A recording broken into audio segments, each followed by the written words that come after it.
Also, my favorite tweets, as we'll talk about the Nuggets, have been it's a picture of like Tim Conley like kind of licking his lips.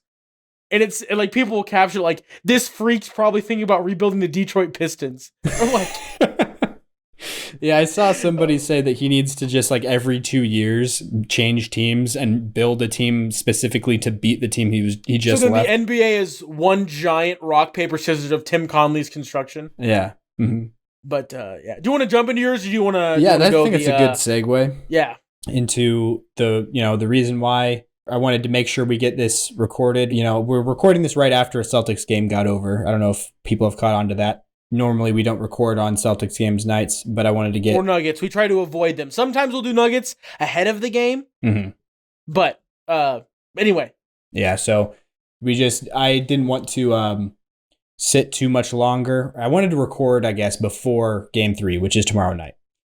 Because the Nuggets are in a hole that is very unfamiliar, going back several years now.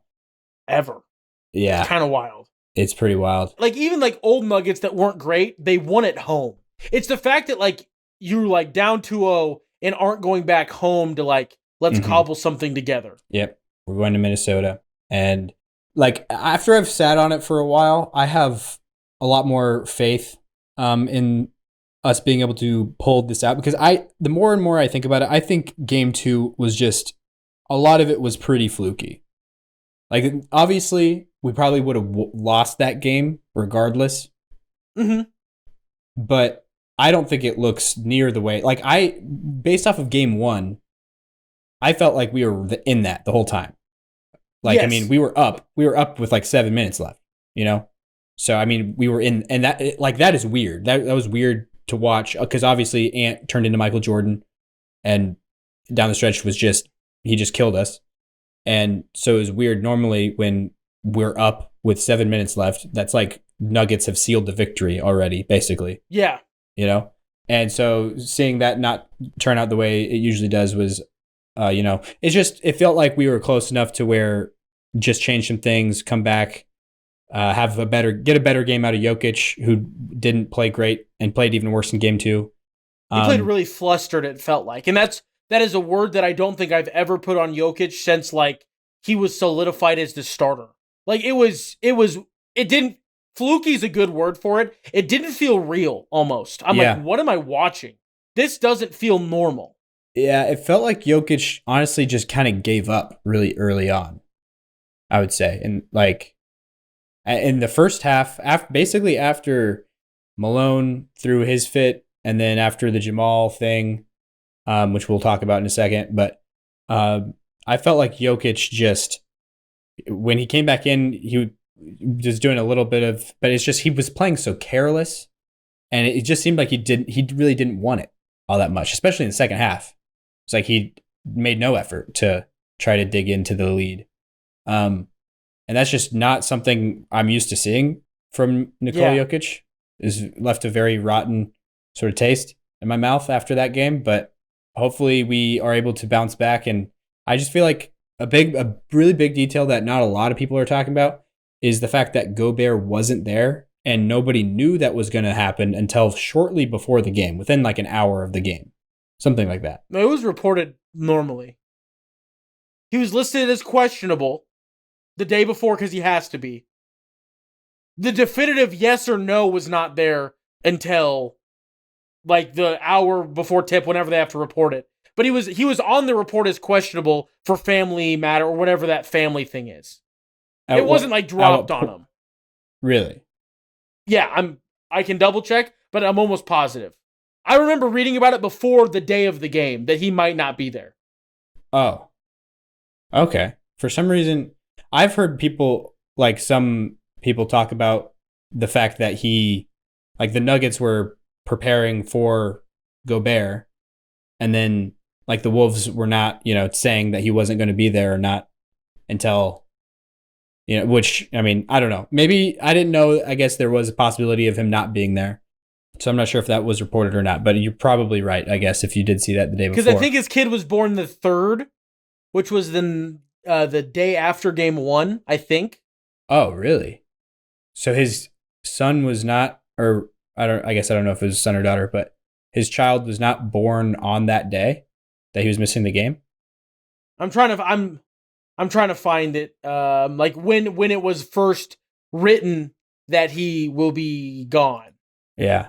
At 8 a.m., at the minimum of 8 a.m. on the day of the game, because this is when this article was written that I'm reading, from the NBA, it says that Rudy Gobert will be out for personal reasons. That was at 8 a.m. on the 8 game? a.m. the day of the game. Okay. So it was at least a 12-hour notice. Yeah. Okay. At least. That's fair. Granted, the day of isn't great, but you also only have, was it 2 days in between the games? I think there was only one because it was Saturday to Monday. Pretty sure. It was the morning of May 6th is when the baby was born. So it was the morning of the game. Yeah. That would So make yeah, sense. I had that mixed up. It was the morning of the game, but at 8 a.m., he was listed as out. Okay. According to the NBA, which I'm assuming is what the Nuggets would go off of. Yeah. So, but anyways, I guess what I had heard from the DNVR Nuggets podcast, they were talking about it as like the Nuggets were prepared for playing against Gobert because of, the Minnesota defensive scheme in the first game was very unique. It was like It's like Chris Finch had been sitting on it since last year's playoff exit and didn't use it during the regular season. He was just stewing and waiting. Yeah, it was like an addendum on their normal advantage that they have, and it's a thing that a lot of people go with, which is guarding Jokic with not the rim protector. They put another guy on Jokic and have the rim protector roaming off ball, sagging off of Aaron Gordon because he's the only non-shooter in the Nuggets starting lineup. But then on top of that, when they were guarding the Nuggets 2-man game, and this is in game 1. Yeah, correct. Okay. Mm-hmm. They were having the big that was on Jokic in the 2-man game. So the guy that was, hedging on the screen, he's basically just completely ignoring Jamal and just taking away that roll pass from Jokic, just covering up Jokic. And trusting McDaniels or Nah to just take away the jump shot. Nah. Yeah. So basically contest from behind because, in this rare scenario, it makes it a lot easier to do this when you have Rudy Gobert on your team. That's why us nerds out here that have been, trying to say that Rudy Gobert is very valuable for a long time. This is one of the reasons why he's so valuable is because now from a defensive standpoint, a defender chasing his man around the screen doesn't have to worry about getting back in front of his man to recover. He just wants to make sure he's right behind him, taking away that jump shot so Jamal can't pull up and take a jumper. Because essentially then at that point, it's 3 guys. Rudy Gobert allows you to have 3 guys defending every screen, but he's not there. Uh-huh. He's just back in the paint. He's just waiting, stepping up in the paint, and then so you're basically taking away the jump shot coming off the screen and forcing Jamal, kind of funneling the ball into the paint to Rudy Gobert. And so that was their game plan. And also it helped that Jamal is still hobbled and is like his burst is just not there at all. And he's also being guarded by 3 of the best players in the league to guard him. Guarding him. Yeah. Which is just, and they're just taking turns. They're all just rotating. So they're healthy. Like not healthy. They're staying fresh. Yeah, fresh. And so that was just ugly. So they were, preparing for all that stuff. Because Gobert was also putting on a masterclass when they did have that advantage where it was like Jokic got the ball in the short roll, which is like, a lot of people's favorite time of Nuggets possessions where Jokic gets the ball in the short roll and we have Aaron Gordon creeping up from the dunker spot. Gobert was showing on Jokic, like basically contesting him, saying like, I'm here, you can't take the floater, but then somehow would also play the pass, play the lob. He took away like 2 lobs. I've never seen. Because he's Rudy Gobert. Yeah. And that's the only, him and Wemby are the only human beings on the planet that could maybe do it. Maybe. Exactly. It's like I've never seen anybody take away that Aaron Gordon lob pass like in that situation before.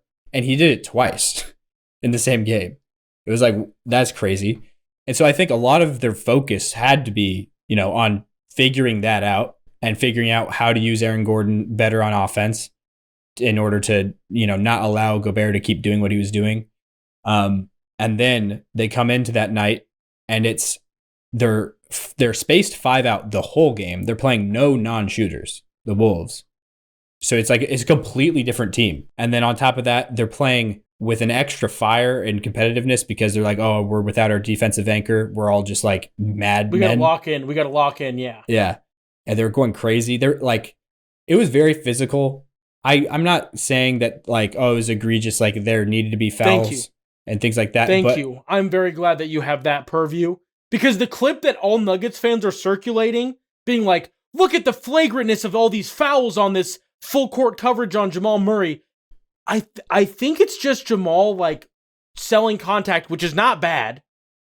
Yeah, it's like you're talking like about the one with Jaden McDaniels and I think it was, or like swarming him. Yeah, and he's like, it's going back and forth. Yeah, I don't know if there's much there because he's like the hands up and Nas behind him like this, and then Jaden McDaniels picks him up and then he tries to cross back over and like kind of gets clipped, but like it's not. I don't think it's to the point where it's like a foul. Yeah. Anyway, there's other clips that you could have shown that are like, that's probably a foul. Yeah, that's what I was about to say. The fact that that's the one that's circulating over and over again, I'm like, people just don't know ball. Yeah, I think it's just that got like the reason why is because I think that was like one of the boiling points for Jamal's frustration, and so he just kind of like he was like, "What am I supposed to do?" And the way he reacted there was like, I don't know, it made a clippable moment. Yeah, and he did the money thing, which is, and he said that to Reggie Miller. At the broadcasting table, he said something like these refs are betting on the game or something like that, which is a wild thing to say. We can jump into, But I guess the one thing I'll say before, because you just applauded me, I guess, for saying that, it wasn't like there were it was a physical game, but it wasn't like the Nuggets were out. They weren't out to get the Nuggets officiating. But the thing I will say is, it did feel like they were letting so much contact go on one end, but then there was a lot of just little ticky-tack things going the other way, which was frustrating. I don't think it stayed like that for very long. I think it might have... game? Game 2. Oh, okay. Because it was during that same stretch where all of that physicality was going on early in the second quarter, or mid-second quarter maybe. And on the offensive end, when the Nuggets were on defense, there was just a lot of plays that it was either like just something that was like, it looked like it could have been a pretty clean block or, things like that. That's just like, it felt like all of those calls when they were the equivalent on the other end, it was the opposite direction. But, it was a very small sample to go based off of, but it was just like that happening right there. Plus with like the Nuggets frustration, I think is just what made everybody really on edge about it. And then everything just kind of kept stacking up on top of that to the point where Malone got so mad at the cat no call, which was egregious. That one was egregious. Can we agree on that? The cat is just shouldering straight through Jamal Murray. And like, it was like, and then the thing, that has to be a call. That's not to backtrack, but then Jalen Brunson did it last night. And it also didn't get called, so I was like, this is hilarious. But sorry. It seems weird that Jalen Brunson did it to someone, but he actually did. He, went through somebody, and instead of going through because he's cat, he went, little Jalen Brunson throw, but he, football tucked the basketball and just shouldered into somebody. Yeah. Anyway, but that should have a zillion % of the time been called on cat. Yeah. And so then after the next dead ball, Malone runs out there and is screaming in Mark Davis's face. And I was very surprised Mark Davis did not give him a tech. Mark Davis just matched his energy right back. I think Malone wanted to get ejected. I think he was trying to get for sure. Any kind of juice. I mean, and that's also like a Malone play almost. Yeah. He does that a handful of times a season where every once in a while when he feels like he just needs to give somebody, give the team some juice. Yeah. He'll just run out there and fight for one of his guys, And he looked like he was going all out, like he wasn't going to leave anything on the table. But then Mark Davis just screamed, he kind of just got did the same thing back to Malone and didn't give him a T, which I actually really respected. I don't really like Mark Davis usually as a ref, but I thought I like that. And then one thing, because I was not to combat your takes on the game, but knowing that a lot of our listeners are Nuggets fans. The Nuggets shot 4 more free throws and were called for 6 less fouls that game. we shot 6 more. So you shot 18 free throws as opposed to 14. T-Wolves shot 14. And then obviously free throws, they got called for 20 personal fouls. Yeah, I wonder what the first half looks like. And I didn't get those statistics. I just wonder because because the second half just felt like they gave up. Like, it was. I just don't think we were playing physically at all. Is probably why I can see if I can find it. I don't know how I would find that, but I can try. Yeah, it's not that important, but it's just a thought that comes up when I hear that. But overall, still, it's just it feels like that was not a game that was necessarily about the refs. Like that, it was more about how the Nuggets responded to the refs and reacted. And it felt like, we were getting a really big punch in the face from the opposition, from the Timberwolves. And we just decided to whine about it instead of punch back. T-Wolves fouled one more time than the Nuggets in the first half. Okay. Yeah. So it's off not of my a counting major difference at all. No. But sorry, and again, that was not to like gotcha, but that was I have been on the T-Wolves bandwagon, so I don't want to say like I was pro T-Wolves because I would like to go maybe see a finals game if I can get my finances in order. Yeah. And I guess I could do that in Minnesota, but I wouldn't. I would only go if it was Nuggets Celtics. But it was weird because it felt like I remember a couple years ago in the West there was like this rock paper scissors at the top. And it just feels like this was the most rock, paper, scissors matchup possible. Is in like the T-Wolves might struggle against other teams, but like when you turn on playoff basketball mode, in terms of how games are officiated, and then everything with that, it's like no pun intended, like an insurmountable mountain for the Nuggets to climb. Like it feels, despite having Jokic, but like having a hurt Jamal Murray. Having Aaron Gordon, like, I'm glad you can score 20 points when you are, like, an afterthought. In terms of, like, the T-Wolves don't care about you. They're, like, daring you to do anything. He was still the worst plus-minus on the team. Yep. By a half. Ooh. Yeah. Minus 33. Next closest is minus 21 by MPJ. Yeah. Also, you got to get a better shooting night out of MPJ. It was just the stars aligned game 2. But it just, if it was 1-1, it's an entirely different universe. But it's a 2-0 hole, and Minnesota is also not it's not the Nuggets hard to play at. But the Target Center is not exactly going to be a welcoming environment, I'm sure, for Denver. Yeah, no, not at all. I mean, obviously, I'm not sitting here saying that the Nuggets should be favored. No, I'm not saying that either. I'm just saying that, like, because I feel like the Nuggets are like a not close, better team. It's just the way that it's literally their kryptonite. Like, oh, you have an answer for Jamal Murray, and as much of an answer as you can have for Jokic, you have that also. Mm-hmm. Yeah. Tim Conley's a dirty dog. Yeah, I would agree. I mean, he did a good job, but like, he built a championship roster that's a juggernaut, and then left and then built the equally good of a team, not equally as good, but like a very good team that happens to like hard counter the team he left. That's a juggernaut. Exactly. Way more like just aggressively than anybody would think. Like just based off of like people hearing that, like it's as much as you could imagine. It is directly like tailored. Yeah, blatant for sure. Cause it's like, okay, I'll get it's literally, he was like, okay, Jokic and Murray's two-man game is like 95% of the problem I got to worry about. Yeah. So I will get 3 people that can deal with Jamal Murray, go get the only center in the NBA at the time that can do this weird thing that like shuts down Jokic and also Jokic's assist ability out of the hub of the Nuggets offense. Mm-hmm. And then the last roaming guy, I'll just have him follow around MPJ and make his life kind of suck. It's wild. Yeah. No. It's definitely. And then I think the Ant's offense is gravy for him. He's like, I didn't think that this would be the case. Yeah. Yeah. This is crazy. Him being as good as he is. And it's not because like, it's not the Donovan Mitchell crazy high points, But the 27, every one of those 27 points feels like a dagger. All of them. Like Cat, he is that Cat one was crazy... honestly probably the best player in game 2. Overall, in the series, it's been Ant in both the games game combined. Because Cat, they had like 20 points in the first half. Yeah. Cat was like, insane, honestly. Yeah. He was hitting threes and yeah. Doing Also, his thing. 6th man of the year. Shout out.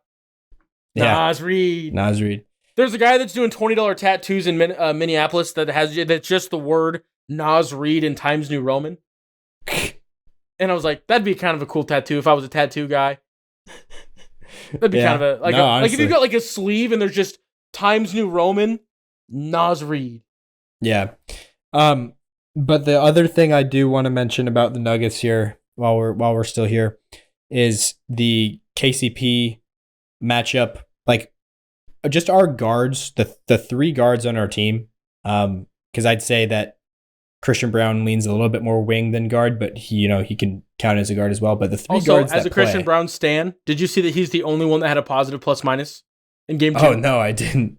He was the only Nugget. How many minutes did he even play? It felt like he only got 11. Why? That was so stupid. No, I texted you it as a joke. He just needs to be in true. That's not usually how it is. That's weird that for some reason in the playoffs it went this way. No, not even in the playoffs so far. He's been playing more than that. I'm pretty sure. Yeah, for sure. Christian Braun has definitely been playing. I feel like that has to be his like lowest minute so far, for sure. Because he's been like him and Reggie Jackson and Peyton Watson. Those are like the 3 main bench guys. Mm-hmm.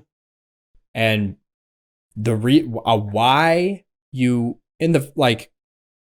The fact that our 3 guards, the 3 guards that play a lot, which is Jamal, KCP, and Reggie Jackson, all 3 of them have leg injuries right now. Reggie Jackson looks like he might be out in game 3. I don't even know if he is. I haven't checked. I can check. And KCP is struggling with what he's struggling with. But even in the regular season, I made note of this back in like November or whenever the first game happened between the Nuggets and the Wolves this year.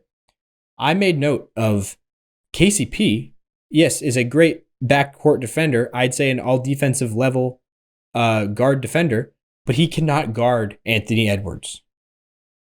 KCP is just too small for Anthony Edwards. You know what I mean? He can stay in front of him, but he can't contest anything that Anthony Edwards does.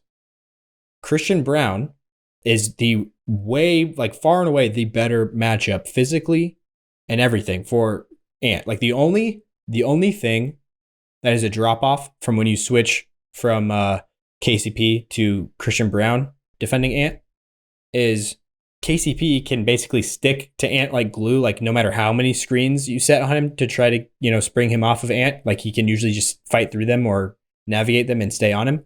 Christian Braun is not near as adept at that. So if you really need to get Christian Braun switched off of Ant, they can usually get that. But when the 2 players are defending Ant in isolation, Christian Braun is way better at it. He just matches him physically way better, stays in front of him, can contest like his shots like at a level that's just, I don't know, just there was multiple stretches throughout the season that when we've faced the Wolves and we've had Christian Braun on Ant just all of a sudden doesn't look like he can do what he wants against him.